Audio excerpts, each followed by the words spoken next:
Welcome to today's webinar on practical considerations for regulatory change management. My name is Adrian Sharp. I'm an editorial contributor at 18 Group, and I will be your moderator today. Before I introduce our panel of experts, I have a few upcoming events to alert you to, which you'll find at the bottom of your screen. So our RegTech Summit, now in its 8th year, returns to London, October the 3rd. That'll be at the Hilton, Canary Wharf. And then later, in November 21st, RegTech Summit comes to New York. That will be at Ease in Midtown Manhattan. Both events actually have strong representation from the regulatory community this year, so do check them out. Get your booking in fast. I think London's filling up pretty quickly. Then on December 3rd, we're running a webinar titled Addressing Conduct Risk: Approaches to Surveillance. Now, today's webinar is being sponsored by RuleGuard, and you will find their contact details and a link to their website at the bottom of the page. There's also a survey form down there, which I'll remind you about at the end of the webinar. So I'm joined today by a panel of industry experts. We've got Nicole Hansen, Compliance and Conduct Change Lead at NatWest Group, Linda Gibson, Director, Head of Regulatory Change for EMEA at Bank of New York Pershing, and Priscilla Gaudouin, Head of Risk and Compliance at RuleGuard. I'll ask all the speakers to introduce themselves momentarily, but first, some information on how you all can take part in today's webinar. So to the right of the video, you'll see a Slido panel. There's a Q&A button and a question button. So we're going to be running 3 polls during the webinar. Please vote. We'd love to hear the industry opinion. And I'll let you know when these polls are coming up. Now, if you'd like to ask the experts any questions, we'll be taking questions through the Slido panel under the Q&A tab. So we're actually going to start off today's webinar with a poll question. This asks, how confident are you that your regulatory change management framework will pass a close regulatory examination? Now, your options here are very confident in our framework, mostly confident, some areas need fixing, somewhat confident, not very confident, and last but not least, what is a change management framework? So whilst the audience is voting, I'm going to ask the panel to introduce themselves, and I will start with Priscilla. Thank you, Adrian. Hello, everyone. I'm Priscilla Gaudouin, and I'm the Head of Risk Compliance at RuleGuard. RuleGuard is an end-to-end GRC software solution, and I'm responsible for the thought leadership program at RuleGuard and internal risk management. My background is in GRC. I'm a GRC specialist by profession. I've spent several years as a senior leader in financial services, both as compliance officer, MLRO, and risk officer, as well as many years as a consultant providing advice to financial services. That's great, thanks. Now let's see who's next. Nicole. Hi, good afternoon, everyone. I'm Nicole Hansen. I'm a program manager specializing in risk and conduct at NatWest with focus on NatWest markets. I have around 20 years of experience in market risk, credit risk, and operational risk across a few investment banks in London, Frankfurt, and Singapore. And I guess I'm also an agile practitioner and generally looking to improve the collaborations between technology and business in banking. Great, thanks. And finally, Linda. Thanks, Adrian. Hello, everyone. I'm Linda Gibson. I head up regulatory change for BNY Pershing EMEA. As a firm, we provide a broad range of services to investment banks, broker-dealers, wealth managers and advisors, around kind of core capabilities of execution, settlement, and custody. And my role, I focus on regulatory change, but in terms of supporting our clients, really trying to help them. They've got their own responsibilities as regulated firms, but supporting them in kind of horizon scanning and finding solutions to regulatory change where we can. That's great.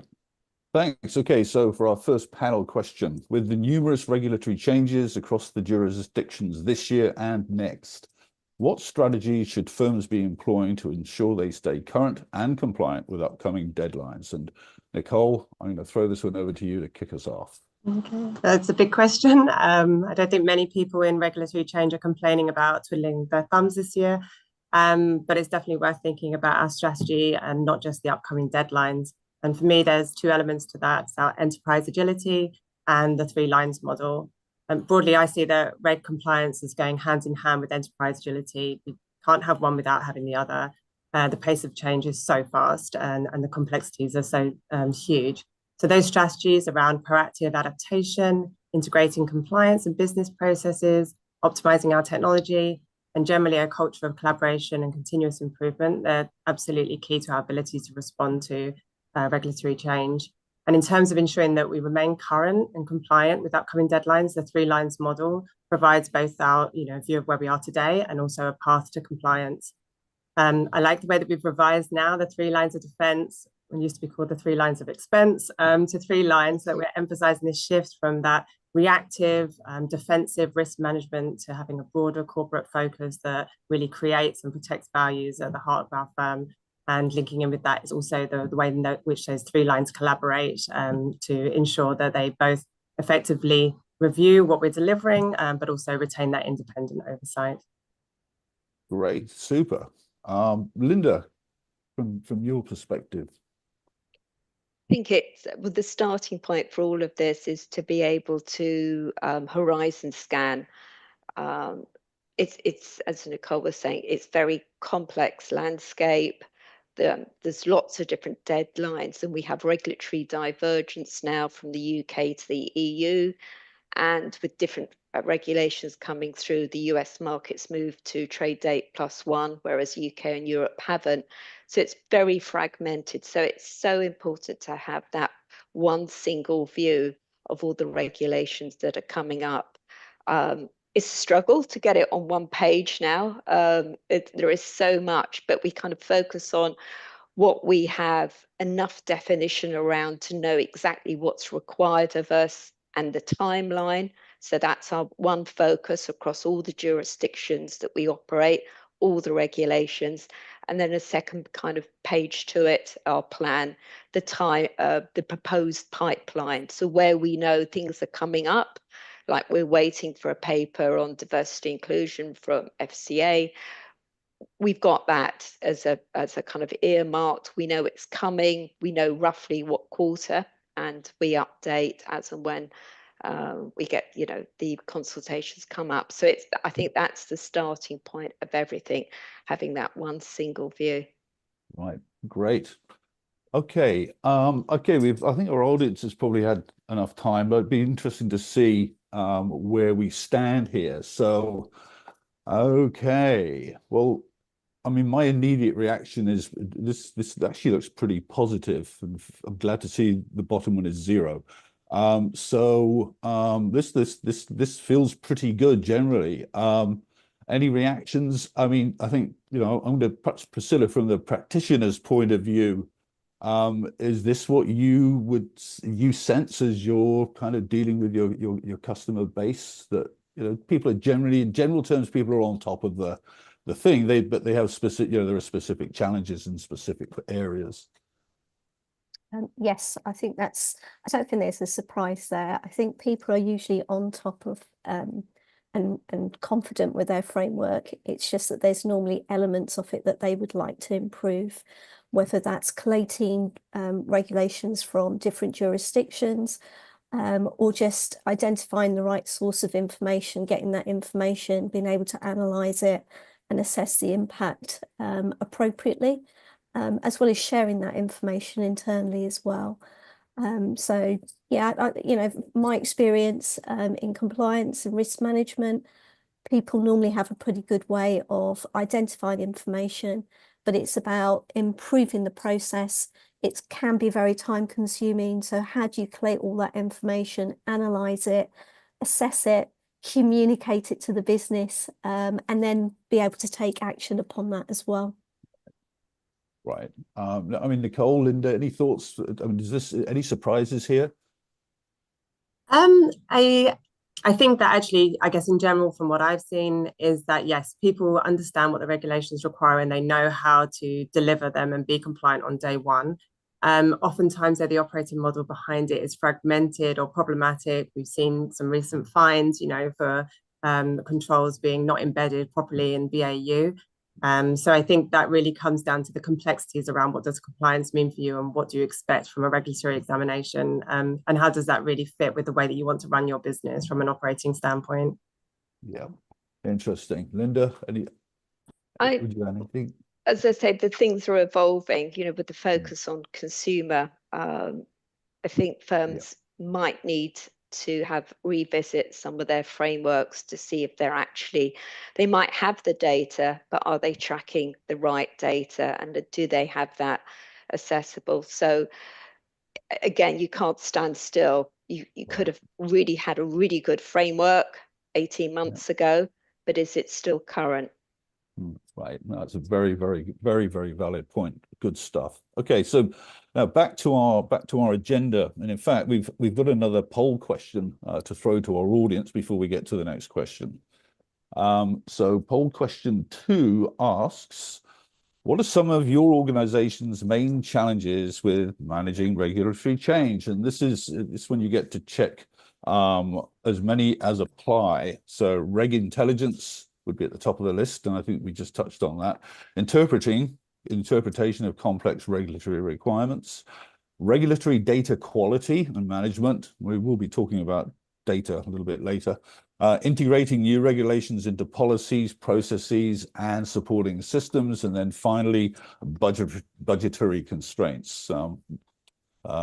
We are always being asked to do more with less. So those are your poll questions. And so while the audience is voting there, let's get into the next, really the next topic, which looks at best practices. So we talked a little bit around, framework, but, what are some best practices to make sure that, changes are detected, assessed, integrated into the firm's controls, and actually effectively and in a timely fashion. So Linda, perhaps you could take this one for us. Yeah, now I'll start off first on this. I think to put this into context, let's have a think about what poor regulatory governance around, what does that look like? And it will arise in kind of late identification of specific regulatory changes. It could put stress on your change management programs and that team. It could put stress on your systems and your technology department because you've only got finite resources. And it all can also lead to kind of hurried implementation, so incorrect implementation and kind of deficiencies in governance. And remember, in the UK, we've got the senior managers regime. People are accountable. They need to be clear on what the new regulation, how that may amend their responsibilities. So kind of roles and responsibilities, and that mapping's really important. So having set that out, that's the position that none of us want to be in. So in terms of how we should maybe approach this, and the approach will definitely depend on the budget and the size of the firm. But I think the first point is going back to detection. There are many providers. We have Rulguard on the phone today that provide a system for detection. Some firms still use very more manual processes, but whatever you use, they should be backed up, I think, by third parties, always keeping your eye on your regulators' websites, look at the speeches. We find that gives us an early indication of changes that are going to come through. And the industry associations and bodies, they are very good at sharing information. So that's your detection leg. The next one, assessment, making sure that you've got a robust assessment capability and that's relevant for your firm's business. So it ties in with the business and the products and services that you provide and is proportionate, again, coming back to the size of the firm. But it does need to be consistent across all the jurisdictions that you operate in and the various business lines. So again, we're looking for this global consistent view of the assessments wherever possible. And thinking out, we've got a focus in the UK at the moment on third-party governance and oversight of critical third-party providers. So that framework should take into areas like your clients, your vendors, technology systems, if they're not in-house, who are you reliant on, and mapping it all back to your own policies and procedures. That should give you a good assessment framework. And then I think the third point is around integrating all of these controls effectively, so you've got consistency in what you're doing. So effective planning and engagement is the starting point. Important to engage your risk owners, your first line of defense, to make sure that they understand about this regulatory change as soon as possible, and they can help manage the change, think about what it means to the business now and what potential kind of changes of strategy or new products are likely to roll in over the next 6 or 12 months, given that quite often these regulations have, say, 12, 18 month lead periods. So you need this up-to-date view of what's going on.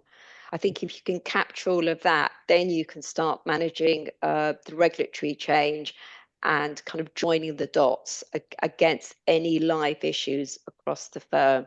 You cannot implement in a kind of a compliance silo. You need to know where your firm's business plan's going, strategy, any other changes that are out there on the horizon. Yeah, that's great. Thanks. Nicole, your thoughts? Yeah, no, I think that those are great points, and definitely early detection is key. I do think that what I see most often missed is that final piece, the integration into firm controls. All of us have got experience of programs that are run relatively successfully, and then they just disintegrate in BAU because the handover is insufficient, they're not planned properly, and roles and responsibilities aren't agreed. So I really promote appointing a transition manager to really be thoughtful about how that really looks in your BAU, and that becomes particularly important at the tail end of commitments. And for anyone who's involved in Basel III, with the 6-month delay that we've been offered, I hope they're using that, especially to firm up that integration plan. That's an opportunity there. Excellent, very good. So let's take a look, see how our audience has voted here. So this is kind of interesting. So we've got interpreting complex regulatory requirements topping out the list. And then integrating, to your point there, Nicole, I think that the second one there kind of underlines what you were just talking about. It's like things go along pretty well, and then the rubber hits the road when we try to implement and join up the dots, and things come unraveled. So thoughts here. I mean, looking at the results, Nicole, does this surprise you, or is this kind of what you would sort of expect? Yeah, I think I'm a little bit surprised actually that it's so split actually across the board, which I suppose speaks to actually that all of these challenges do apply for us. I'm surprised budgetary constraints comes in so low. That's something that I tend to hit against as a program manager, but maybe that's just my view. So I'm glad maybe people are protected from the noise that we can sometimes face around budgets. Right. Or we might have more compliance legal people on the call than technology people. That can happen sometimes. I mean, Linda, does anything strike you here as surprising? Not surprising. I think the interpretation piece, the regulations are getting more and more complex, and as we've got the kind of diversity in terms of jurisdictions and different timelines, it's very difficult to track and keep on top of. So I guess I'm not surprised that that's come out as the interpretation. Just one area there, tap into your industry associations. There's a lot of valuable information going out from industry associations, and there's a lot of free information out there across various law firms. If nothing else, it helps you benchmark, and you can have conversations with your peers. I'm surprised data is kind of hasn't come higher. I think that is the key. But each regulation requires more and more data to be collected, to be stored, to be sorted, and to be reported. And it's the kind of the holy grail of regulatory change. So I'm surprised that hasn't come up higher. We hear a lot about new regulations that are coming along. It's supposed to go live in 3 months, and the regulators are still releasing details of required reporting specs. So yeah, it's difficult. I think the other thing is, the regulators are beginning to try to make it easier. FCA, FINRA, several others have made their regs machine readable now, which is excellent if you have the resources to take advantage and the technology to take advantage. And Priscilla, I don't know, maybe we could touch on that a little bit later. But no, that was a good survey. I think with some interesting stuff there. So let's move on and now take a look at really collaboration between compliance and some of the other business functions. So, what are the most effective ways for compliance teams to collaborate with IT operations, legal departments during the regulatory change process? When we think of compliance and a compliance event and a case being taken through to conclusion, clearly, a lot of parts of the firm get involved, and that includes HR, obviously, in a number of cases. And I think, Linda, you mentioned the third parties supervision that's coming in. That probably brings the vendor management people into the discussion, because they tend to be given everything, like, well, you're responsible for contracts and everything else. And if we look at DORA, for instance, there's specific directives about what the contracts between your critical vendors and the firm should say. So now we got vendor management as part of the process. So what are some best ways of working with that you find from your experience? And Linda, as you're on, I'll ask you to go first. Around the kind of the collaboration point, yeah. I think. Just to help. Yeah, go on. I was going to say, just to help, perhaps think of it in terms of just the workflow, perhaps taking the example of it could be, the regulatory event occurs and compliance is aware of it. And now you've got to deal with, there's a HR issue to be dealt with, or there's a vendor management contract issue to be dealt with. There's some IT issues to be dealt with. Clearly, ideally, everybody knows, and I think we talked earlier a little bit about the handoffs between the various functions as these things are going through. So, what are some ways, I guess, to sort of smooth those joins out, take the friction out? I think establish a good regulatory change program and make sure that you've got all the business owners that you require participating. Yeah. Gone are the days when reg change programs were the compliance to lead and run. Nicole's role in terms of running regulatory change is absolutely key to make sure you've got the right stakeholders, keeping people on point, identify the work streams and the work stream leads, and with regular updates, kind of a collaborative approach, so whether you're on track. And because quite often now, as you were saying, Adrian, there's dependencies on each other in different departments. Right. HR are now getting involved with things like senior managers regime.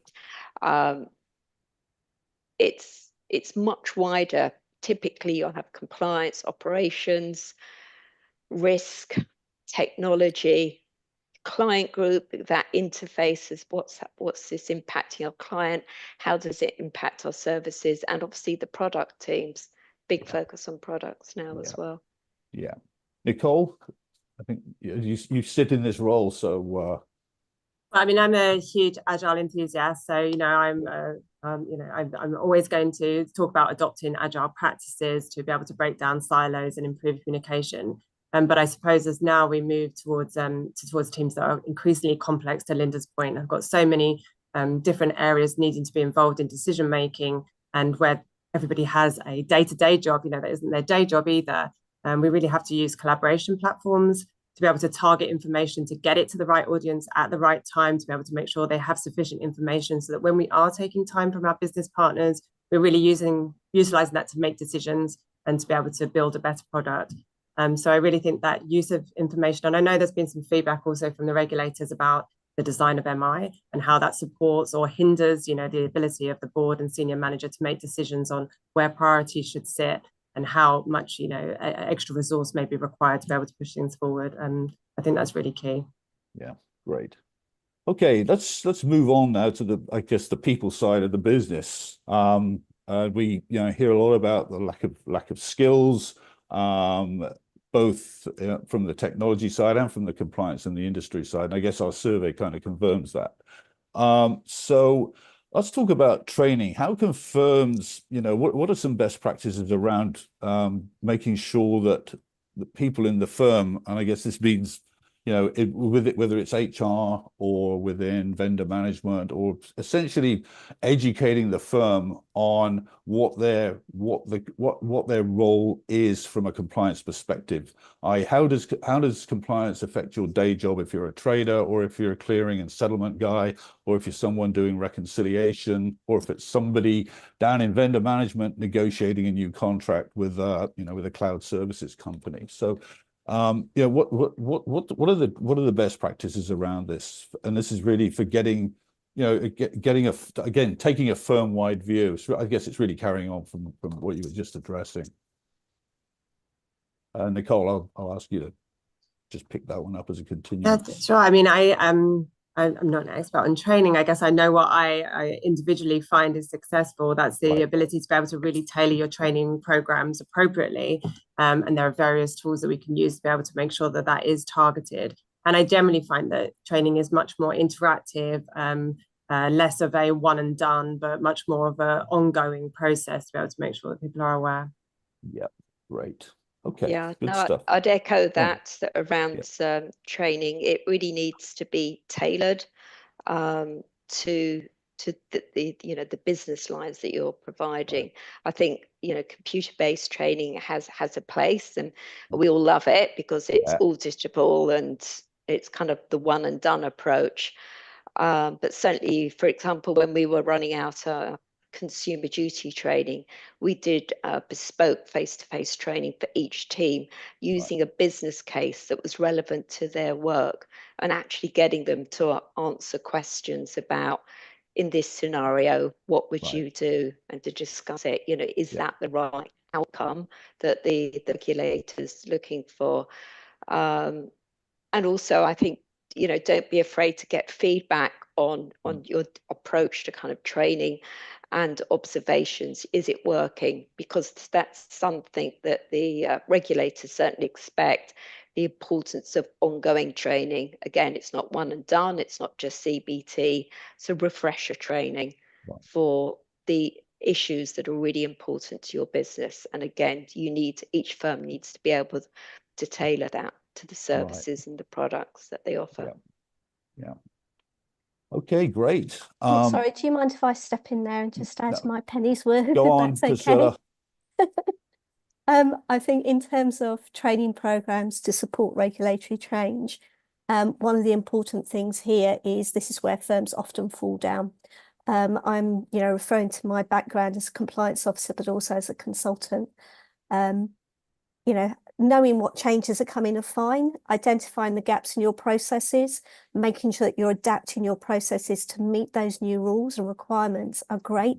But then you've got to back that up by updating your policies and procedures, making sure that people at the shop front know how that impacts their day-to-day roles, understand what that means for them in terms of their processes now changing. So there's a few things here: identify change, communicate it clearly, train staff effectively. And in terms of measuring that effectiveness, this is where the compliance monitoring then kicks in. Because once you've implemented something from day one that those rules have come into force, you need to be demonstrating ongoing compliance. So the point at which a new rule becomes a requirement and is in force, compliance monitoring should kick off, because you should be then testing that people are doing what they should be doing. And the test there is, are they following the new procedure? If not, why not? Is it because the changes that you made aren't quite right? In which case you need to take action quickly. You need to be proactive.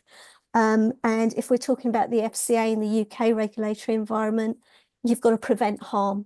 So stepping in as quickly as possible to take action, it's really important. And going back to Linda's point, tailoring your training, you must, it's crucial. Having one set of training slides for the entire company Right. isn't going to work. And you've got to make it real for the people in the business so they actually understand why the change is happening in the first place, so they accept it. Yeah, terrific. That's great. In fact, that tees up this next question, which talks about, the types of tools and services that have proved most effective in helping to manage regulatory change. And you're on, Priscilla, so I think you take the lead on this one. Thank you for that. Yes, in terms of regulatory tools and regulatory changes, I think Horizon Scanning really does play to some of the RegTech solutions that are available. We've talked earlier on in this event about the multitude of regulations. If you're a complex business working and operating in different jurisdictions globally, you've got to keep track of what's happening. Not only do you need to track it, you need to know the dates that things are going to happen. If things are postponed, if something changes, and they often do between something being a consultation and something coming a requirement, you need to be tracking all of that information. So this is where RegTech solutions really come into the play. They're able to track information, huge amount of data, analyze that information. In some cases where you've got AI involved, you're able to analyze your processes as well, identify where you might have gaps so that you can be proactive in addressing those gaps, improving your processes. But on a day-to-day basis, how can RegTech help really there? Well, if you're tracking changes that are happening in the business, you're able to track those against your processes and your controls within the business. So you can see that if a rule changes somewhere, how does that impact the process within the business itself? What action needs to be taken? It provides you with an audit trail because you can see that something's changed in the regulation. You're identifying whether or not it applies to you, which means that you've got an audit trail of actually making that assessment in the first place. That's a gap that quite a lot of firms have. I know that auditors go in and ask firms, how did you address this change? How did you assess it?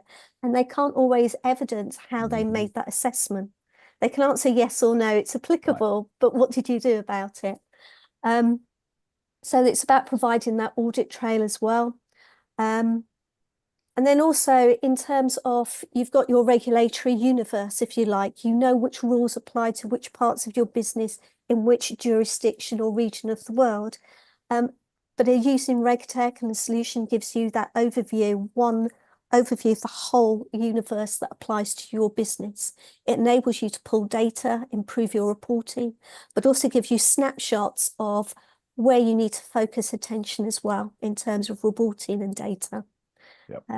Those are some of the things that RegTech can help with there. Terrific. I mean, Linda, from your perspective, any thoughts on how tools, some of the tools and techniques that you feel have actually helped to streamline the process? I think RegTech it definitely has its place for any firm that's of a size that's got a complex model.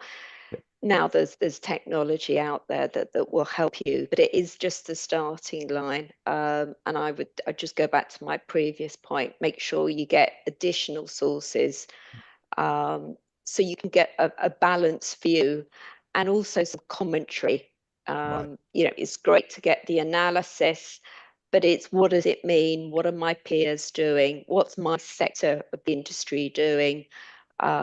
What's the regulator saying? So you'll get the base information, but I think read widely around the subject and keep your knowledge up to date. Yes. So, okay, that's great. Thanks for that. And in fact, we're at a point, we've got a few audience questions that have come in. I'm pleased to say there is a data question there, so we will cover that when we get to the data point. Let's see. So we've got a question here. It's like when you're looking for, and I guess this would be a Linda Nicole and possibly with some commentary from Priscilla. But when you're evaluating the risks associated with third-party RegTech vendors, particularly concerning data security compliance, I mean, I guess the question is, how do you do a risk assessment for when you're going to partner? I mean, how do you go about doing the risk assessment? To me, this is about due diligence. But Linda, maybe you could perhaps give us just a short description of how what that process would be from a third-party validation point of view. Yeah, it's really an intensive due diligence. You've really kind of got to get under the bonnet to make sure you understand how your vendor operates, what jurisdiction they are in, how the data is put together, thinking of kind of data protection models, how you can use data, whether it's available across all the jurisdictions that you operate in. Quite often when we were looking at a vendor, it's it's a global solution, but when you kind of got down to it, it was maybe the US plus one or two jurisdictions. So is it relevant to the jurisdictions in which you operate in?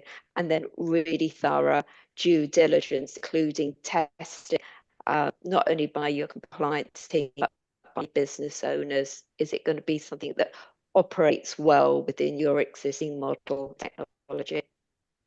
Yeah, great. So as I mentioned, we do have a data question from the audience, and that's handy because that's really our next panel discussion question. So, I mean, the question for the panel is, so how are firms dealing with data management? And it's such a huge issue, but the specific the audience question here, this would actually got 3 upvotes. So lots of mentions of mapping, joining, linking of the various forms of data that are quite different in nature, from regulation to policy to controls to roles and responsibilities that are required to satisfy the regs. So who and how do you create a map of that on a page? How do you make sense of all of the different types of data that are out there? I will start. Nicole, I'm going to start with you. Linda, I think your screen is locked. Oh, yeah. Okay. Let me get started. So okay. I can start by talking about, I guess, BCBS 239. That came in 2013, but I think it's the end of November last year. The update found that only 2 out of the 31 assessed GSIBs were actually compliant, and that really points to the challenges around data management, fragmented and legacy technology, the manual processes, and the lack of common taxonomy and data lineage. So I think it's something that we recognize. In that committee report, they've asked that banks validate the quality of source data before embarking on projects. So that's interesting to shift that effort to before even starting, because oftentimes we find that in reg change, we are either a beneficiary, but oftentimes a contributor to improving our data frameworks generally. And most of the programs that I work on start off with some significant effort of being able to identify what we know about the data we're using and where our gaps in knowledge are. Definitely technology is where we look to be able to do this, to be able to, dive into data discovery. And there's opportunities in AI to be able to do that faster at more opportune times to be able to support decision making. But it is a huge challenge because the nuances are so significant when they arise. Yeah, actually, that's good. And timely mention of AI, because that's actually our next topic. We've got another poll question coming up. Poll question 3.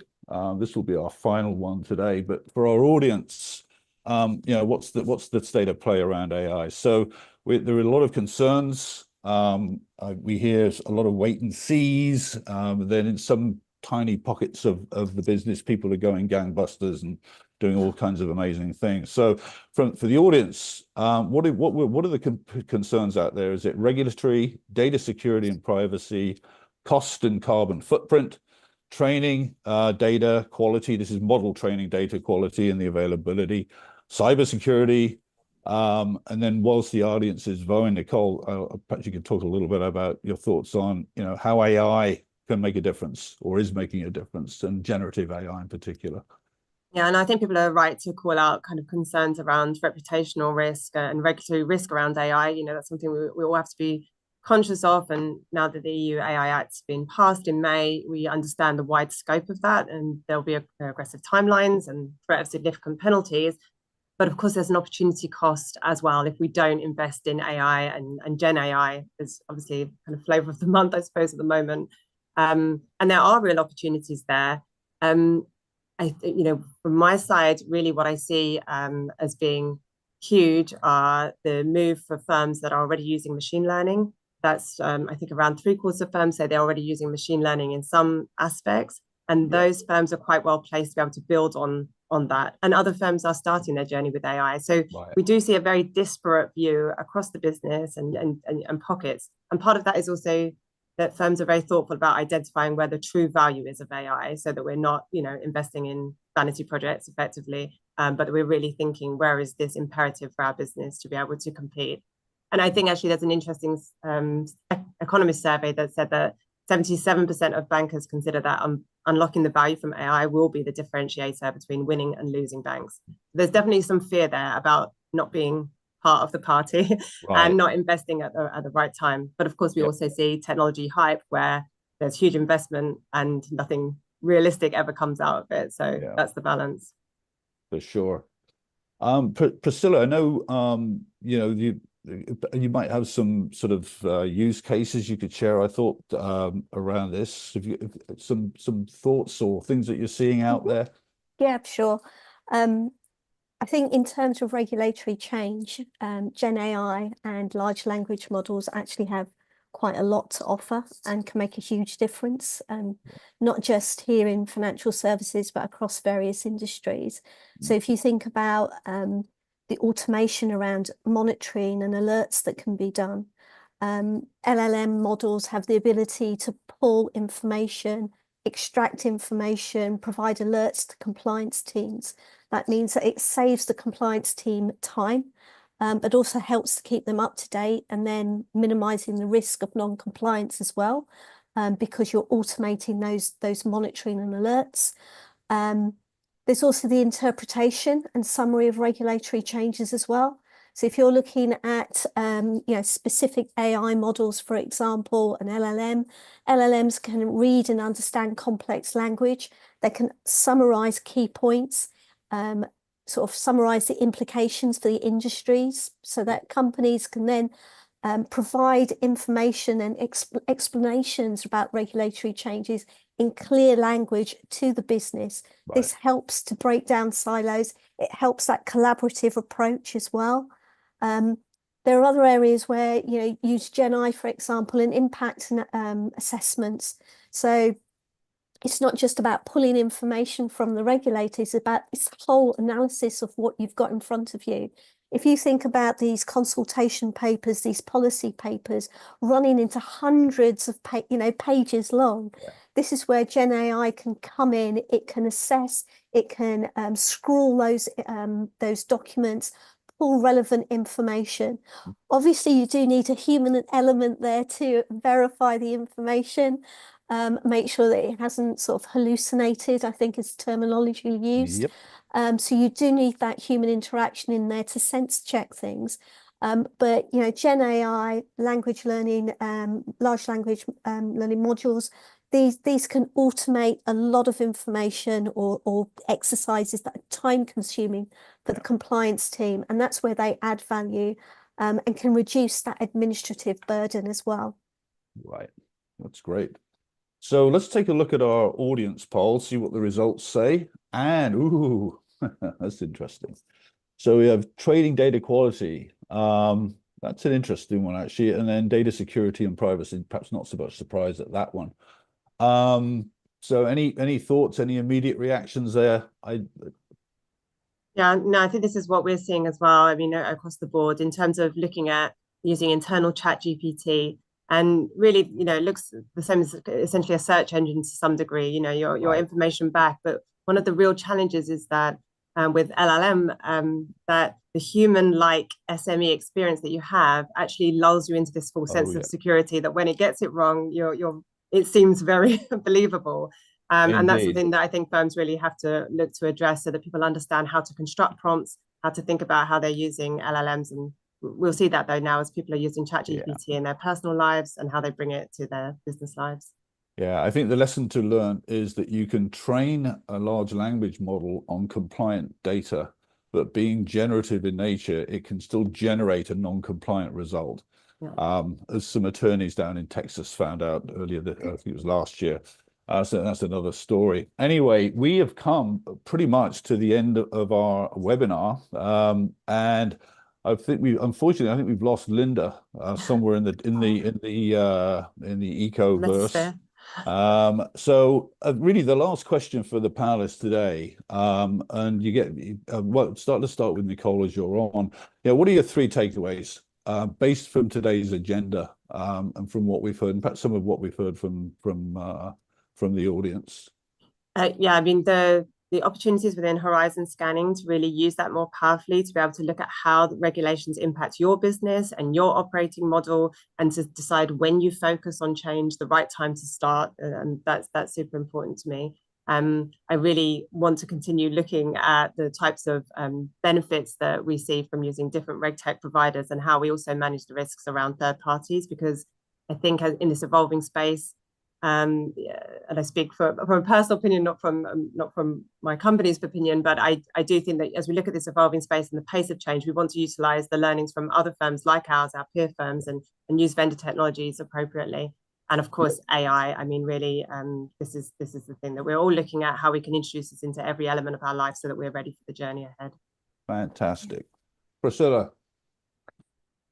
Yeah, I guess the takeaways for me really are encouraging the use of technology, not just because I work for a RegTech firm, but as a compliance, a GRC specialist, when it comes to regulation, there's a huge amount of information out there. You can't, as an individual, hope to get your head around absolutely everything that's going on. Most firms these days, whether they have an office or a branch in another area of the world doesn't really matter.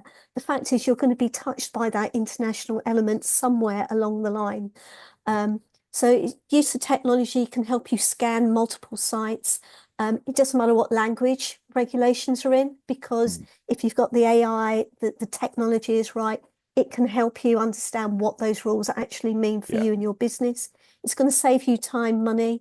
Automating your processes means that it's going to free up time for your compliance team to be more proactive, and you can put your resources where you really need them to add value in preventing harm to the industry. And I think the second bit that I would take away from this is the AI and the LLMs, the use of these tools, if you like, to aid collaboration between teams, but also improving reporting analysis. If earlier on we talked about data, the regulators are emphasizing that push for more and more data. Don't just gather MI for the sake of it, analyze it. What messages are you getting from your data? And this is where AI and LLMs can help you analyze that data properly and identify key messages, help your decision making in that way as well. That's great. And that's a really great note to finish on. So thank you to our panelists, Linda, Nicole, Priscilla. Excellent. Really all that's left for me to do is to thank our panelists, Nicole from NatWest Group, Linda from BNY Pershing. I'm sorry we lost her, and Priscilla from RuleGuard.